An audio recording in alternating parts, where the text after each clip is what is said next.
বাংলাদেশের অর্থনৈতিক অবস্থা ভঙ্গুর করে ফেলেছে আওয়ামী লীগ সরকার। এই অবস্থা থেকে উত্তরণে নতুন করে ট্যাক্স বাড়ানো হয়েছে।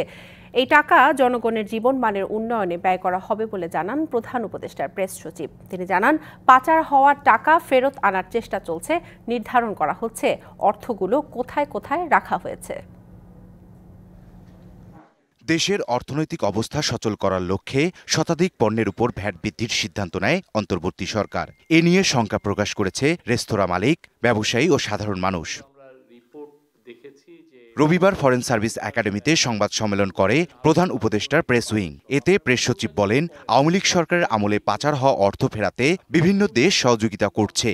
জনগণের টাকাগুলোকে তারা অপচয় করেছেন এবং লুটপাট করেছেন। পুরো বিষয়গুলো নিয়ে আমরা কাজ করছি। আপনি জানেন, একটা টাস্ক ফোর্স কাজ করছে বাংলাদেশ ব্যাংকের গভর্নরের নেতৃত্বে।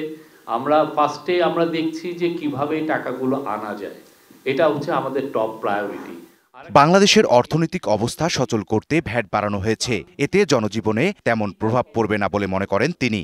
অবশ্যই আমরা বলছি না যে কিছু ইম্প্যাক্ট হবে না, বাট আমরা মনে করছি সেটা খুবই মিনিমাম হবে। বাংলাদেশের ট্যাক্স জিডিপি এমন একটা হেলদি জায়গায় যাক যাতে বাংলাদেশের ইকোনমি গ্রোথ হয়। সামনের দিনগুলোতে বাংলাদেশের মানুষের উন্নয়নেই এই টাকাগুলো ব্যয় হবে।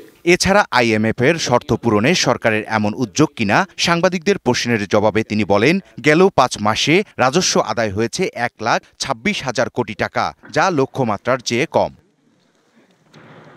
ইকবাল অনিক, ডিবিসি নিউজ, ঢাকা।